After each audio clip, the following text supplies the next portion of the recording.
నమస్తే welcome to ఇదండి సంగతి నేను భార్గవి ఫైళ్ల దహనం గల్లత్తు వ్యవహారం తెలుగు రాష్ట్రాల రాజకీయాల్లో కలకలం రేపుతున్నాయి ప్రభుత్వాలు మారిన కొత్తలో ఇలాంటి ఘటనలు జరుగుతుండడంతో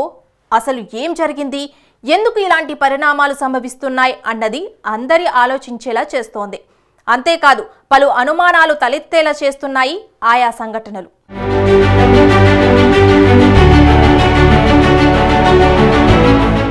మదనపల్లి సబ్ కలెక్టర్ కార్యాలయంలో జరిగిన ఫైళ్ల దహనం కేసు రాష్ట్ర రాజకీయాల్లో ప్రకంపనలు సృష్టిస్తోంది తవ్వే కొద్దీ అన్నట్లుగా విచారణ జరిగే కొద్దీ ఎన్నో కొత్త అంశాలు వెలుగులోకి వస్తున్నాయి ఈ కేసులో కీలక నిందితుడిగా భావిస్తున్న మాధవరెడ్డి కోసం పోలీసులు బృందాలుగా ఏర్పడి గాలిస్తున్నారు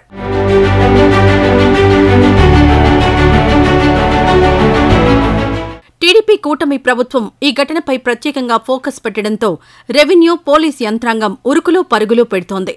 ఇప్పటికే సబ్ కలెక్టర్ కార్యాలయంలో పనిచేసిన ఆర్డీఓ హరిప్రసాద్తో పాటు మరో 37 మంది సిబ్బందిని అంతకుముందు ఇక్కడ పనిచేసిన ఆర్డీఓ మురళిని సుదీర్ఘంగా విచారిస్తున్నారు ఎవరి పర్మిషన్తో వాళ్ళు రాత్రి 10:30 వరకు కొద్దిమంది పనిచేశారు ఇక్కడ అది కూడా ఎందుకు పనిచేశారు ఆ సెక్షన్లో ఫైల్స్ ఎందుకు డీల్ చేశారు అనే విషయం కూడా విచారించవలసి ఉంది ఇంకా 22A సెక్షన్ ప్రకారం ప్రొహిబిటెడ్ లిస్టులోంచి కొంత ల్యాండ్ని బయట తీసేయడానికి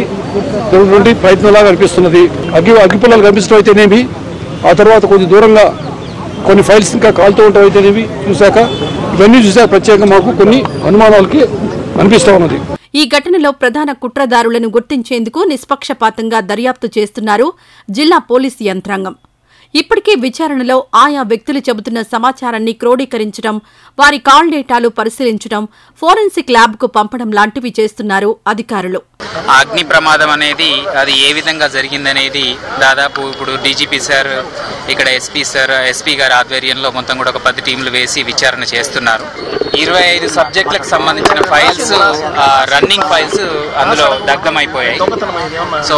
25 ఫైల్స్ అంటే 25 సబ్జెక్టులు అంటే ఈ 22A డాటెడ్ అసైన్మెంట్ ఎలినేషను దాంతోపాటు బర్త్ అండ్ డెత్ ఇలా అన్ని రకాల సబ్జెక్టులు 25 రకాల సబ్జెక్టులవి దగ్ధమైనట్టుగా మనకి ఇప్పుడు ప్రాథమికంగా తెలిసింది ఆ ఫైల్స్ ఏంటివి ఎలా దగ్ధమయ్యాయి ఏ రకమైన ఫైల్స్ అనేవి కూడా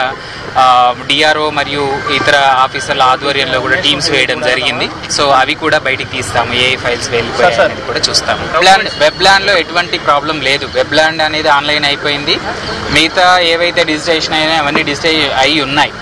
ఏవైతే రన్నింగ్ ఫైల్స్ ఉన్నాయో అవి మాత్రమే కాలిపోవడం జరిగింది సో ఆ రన్నింగ్ ఫైల్స్ ఏంటివి ఎటువంటి ఫైల్స్ అనేది మనం చూడాల్సి ఉంది దానికి ప్రతి ఫైల్ కూడా తహసీల్దార్ ఆఫీస్ నుంచే జనరేట్ అవుతుంది సో ఆ తహసీల్దార్ ఆఫీస్ వచ్చిన ఫైల్స్ మనకు ఆర్డీఓ తర్వాత కలెక్టర్ గారికి వెళ్ళడం జరుగుతుంది కదా సో ఈ మధ్యలో ఉన్నటువంటి సబ్ కలెక్టర్ ఆఫీస్లో కాలిపోయినప్పుడు ఏదైనా మనకు అటు కలెక్టర్ ఆఫీస్కి వెళ్ళినవి కానీ లేదా తహసీల్దార్ ఆఫీస్ వచ్చినాయి కానీ మనం కనుక చూసుకుంటే టాలీ చేసుకుంటే ఖచ్చితంగా మనం పట్టుకోవచ్చు ప్రతి ఫైలు తీసుకోవచ్చు మనం రెవెన్యూ శాఖ తరపున ఏకంగా ప్రత్యేక ప్రధాన కార్యదర్శి సిసోడియా స్వయంగా రంగంలోకి దిగారు మదనపల్లిలో కాలిపోయిన సబ్ కలెక్టర్ కార్యాలయాన్ని పరిశీలించారు మొత్తం 2400 ఫైల్స్ తగలబడినట్లుగా అంచనా వేస్తున్నారు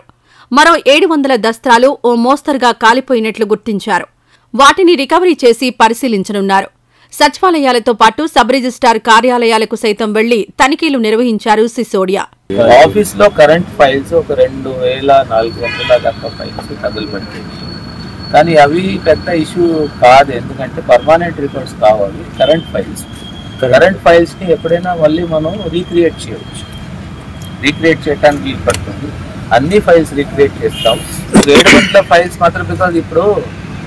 యాక్సిడెంట్ జరిగిన 17 నిమిషాలకి ఫైర్ టెండర్ వచ్చేసింది ఇమీడియట్ గా వెనక నుంచి ఫ్రంట్ నుంచి వాళ్ళు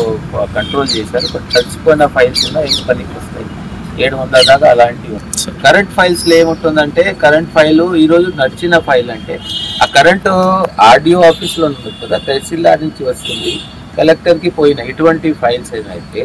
ఈ మధ్యంది తగలపెట్టినున్న పైన కింద తీసుకు ఫైల్ ఏంటో దాని అర్థం ఏంటో దాంట్లో ఆర్డర్ ఏంటో నోట్ ఏంటో ఇప్పుడు 2 ప్యారలల్ ఎంక్వైరీలు జరుగుతుంది ప్యారలల్ అంటే ఎందుకు నేను చెప్తున్నా అంటే పోలీసు ఒక క్రిమినల్ యాంగిల్ నుంచి ఎవరు చేసి ఉంటాడో ఫారెన్సిక్ రెవెన్యూ రికార్డుల పరంగా నేను ఒక వేరే రకంగా ఎంక్వైరీ ఎందుకు చేస్తున్నాను అంటే దీంట్లో సపోజ్ ఒక కాన్స్పిరసీ యాంగిల్ ఉంది అనుకోండి అప్పుడు కాన్స్పిరసీలో ఎవరు చేసి ఉండొచ్చు లేకపోతే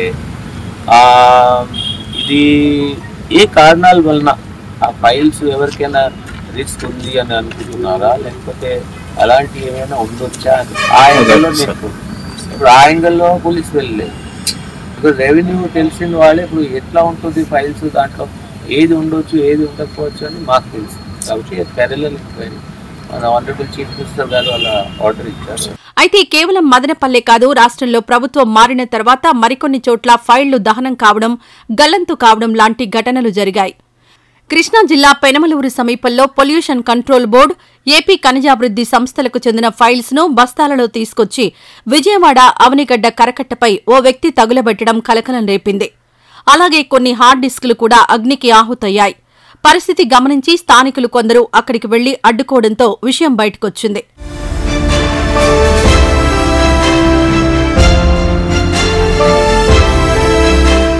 కేవలం ఏపీలోనే కాదు, తెలంగాణలోనూ దాదాపుగా ఇలాంటి ఘటనలే జరిగాయి. కాంగ్రెస్ ప్రభుత్వం అధికారంలోకొచ్చిన కొత్తలోనే పశుసంవర్ధక శాఖలో ఫైళ్లను చించేసిన ఘటన కలకలం రేపింది. మాజీ మంత్రి తలసాని శ్రీనివాస్ యాదవ్ నిర్వహించిన శాఖలకు సంబంధించి ఓఎస్డీగా ఉన్న కళ్యాణ్పై అనేక ఆరోపణలు వెల్లువెత్తాయి. ఈ ఘటనపై అప్పట్లోనే సీఎం రేవంత్ సీరియస్ అయ్యారు.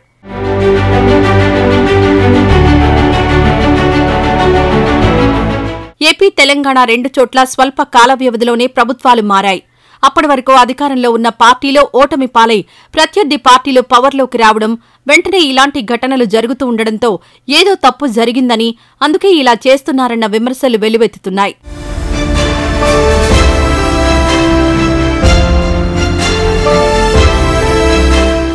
ఇప్పటికే ఇటు ఏపీ, అటు తెలంగాణ ప్రభుత్వాలు ఆయా ఘటనలపై తీవ్రంగా స్పందించాయి. వీటి వెనుక ఎంతటి వారున్నా శిక్ష తప్పదని హెచ్చరించాయి. దీంతో రాబోయే రోజుల్లో ఎలాంటి సంచలన విషయాలు వెలుగులోకొస్తాయన్నది ఆసక్తి రేపుతోంది.